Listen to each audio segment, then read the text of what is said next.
কেলেঙ্কারির দায়ে আপনাদেরকে বিচারে কাঠগড়ায় দাঁড়াতে হবে। বাংলাদেশের মালিকানা এখন থেকে আপনারা এবং এদেশের 18 কোটি জনগণের মালিকানা আমরা তাদের হাতে তুলে দিতে চাই। বিডিআর হত্যাকাণ্ডের নামে দেশের 57 জন মেধাবী সেনা অফিসারকে হত্যা করেছে, এই জন্য তাদের বিচারের কাঠগড়ায় আমাদের 2006 সালে 28 অক্টোবর যারা খুনি, একই সাথে তাদেরকে খুনের দায়ে তাদেরকেও ফাঁসির মঞ্চে না নেওয়া পর্যন্ত আমাদের আন্দোলন।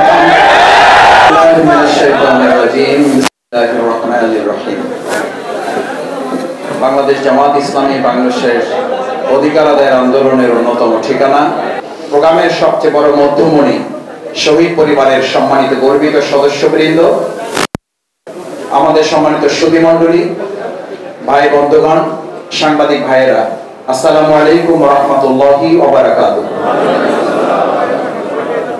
শহীদ পরিবারের যে স্মৃতি গাথা আপনারা শুনেছেন, তাদের মর্মস্পর্শী যে বর্ণনা আপনারা শুনেছেন, আমরা আল্লাহ তাআলার কাছে দোয়া করি আল্লাহ তাআলা এই শহীদদেরকে জান্নাতুল ফেরদাউসের জন্য কবুল করুন। পরিবারের সদস্যবৃন্দ যারা আছেন, আল্লাহ তাআলা তার দয়া, নিরাপত্তা, অনুগ্রহের চাদর দিয়ে দুনিয়ার সমস্ত বালা মুসিবত থেকে তাদেরকে হেফাজত করুন। স্বামী, সন্তান, বাবা যারা হারিয়েছেন, আল্লাহ তাআলা গায়েবী মদদ দিয়ে তাদের প্রত্যেকের জন্য তিনি নিজেই যেন স্বয়ং অভিভাবক হয়ে যান, সেটার জন্য আল্লাহ তাআলা কবুল করুন।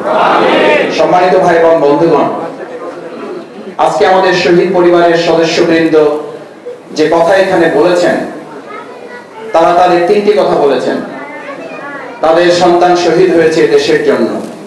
আমি শহীদ পরিবারকে আমাদের এই হাজারো ভাইদের সামনে রেখে বলতে চাই, আপনাদের সন্তান, আমাদের স্বামী, আপনাদের ভাই, আপনাদের পিতা জীবন বাজি রেখে এই দেশকে স্বাধীন করার জন্য আরেকবার নতুন করে যে জীবন দিয়েছে, তারা যে ফ্যাসিস্ট মহিলাকে তারা সরিয়েছে, তারপরে যে বাংলাদেশ, সেই বাংলাদেশ, এই বাংলাদেশের মালিকানা এক মহিলা এবং এক পরিবারের কাছে জিম্মি ছিল। আপনাদের এরকম অসংখ্য শহীদের বিনিময়ে আজ এই বাংলাদেশের মালিকানা এখন থেকে আপনারা এবং এদেশের 18 কোটি জনগণের মালিকানা আমরা তাদের হাতে তুলে দিতে চাই। আপনারা জানেন যে আপনারা শহীদ পরিবারের অংশ হিসেবে আপনাদের পাশে আমরা থাকতে চাই, গর্বিত পরিবারের সদস্য হিসেবে আমরা থাকতে চাই। কারণ আপনারাও জানেন, বাংলাদেশ জামাত ইসলামী, ইসলামী ছাত্র শিবির এই পল্টনে 2006 সালের 28 অক্টোবর আমাদের ভাইদেরকেও পিটিয়ে তারা শহীদ করেছিল। আপনারা নিশ্চিত থাকুন, আমরা আপনাদের এই সমস্ত শহীদের খুনিদের, আমাদের 2006 সালে 28 অক্টোবর যারা খুনি, একই সাথে তাদেরকে খুনের দায়ে তাদেরকেও ফাঁসির মঞ্চে না নেওয়া পর্যন্ত আমাদের আন্দোলন। এখানেই থেমে থাকতে চাই না, কারণ তারা আমাদের বিডিআর হত্যাকাণ্ডের নামে দেশের 57 জন মেধাবী সেনা অফিসারকে হত্যা করেছে, এই জন্য তাদের বিচারের কাঠগড়ায় শেয়ার বাজারকে এমন ভাবে তারা লুট করেছে, এমন ভাবে ডাকাতি করেছে, আমাদের ভাইরা বোনেরা তখন আত্মহত্যা করতে বাধ্য হয়েছে। শেয়ার কেলেঙ্কারির দায়ে আপনাদেরকে বিচারে কাঠগড়ায় দাঁড়াতে হবে, আপনাদেরকে দাঁড়াতে হবে।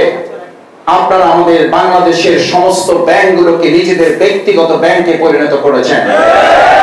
এই টাকা আপনাদের কাছে উদ্ধার না করা পর্যন্ত বাংলাদেশ জামাত ইসলামী, ইসলামী ছাত্র শিবির দেশের মানুষকে আন্দোলন চালিয়ে যাবে।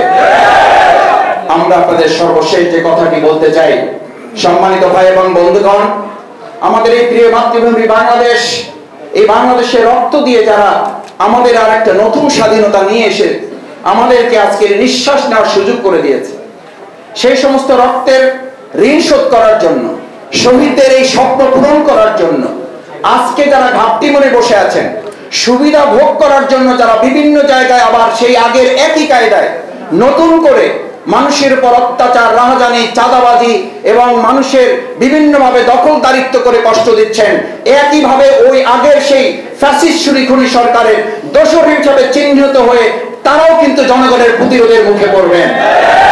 সুতরাং বাংলাদেশ জামাত ইসলামী, ইসলামী ছাত্র শিবির মনে করে আমরা আমাদের নতুন স্বাধীন সুন্দর বাংলাদেশকে অর্থবহ করে গড়ে তোলার জন্য, আমাদের এই শহীদদের রক্তের ইতিবাচক বদলা নেওয়ার জন্য সম্মিলিতভাবে, ঐক্যবদ্ধভাবে একটা জাতি বিনির্মাণ করে এগিয়ে যেতে পারলেই আজকে শহীদদের পরিবারের এই চোখের পানি এবং শহীদদের রক্তের ঋণ আমরা গ্রহণ করতে পারবো ইনশাআল্লাহ।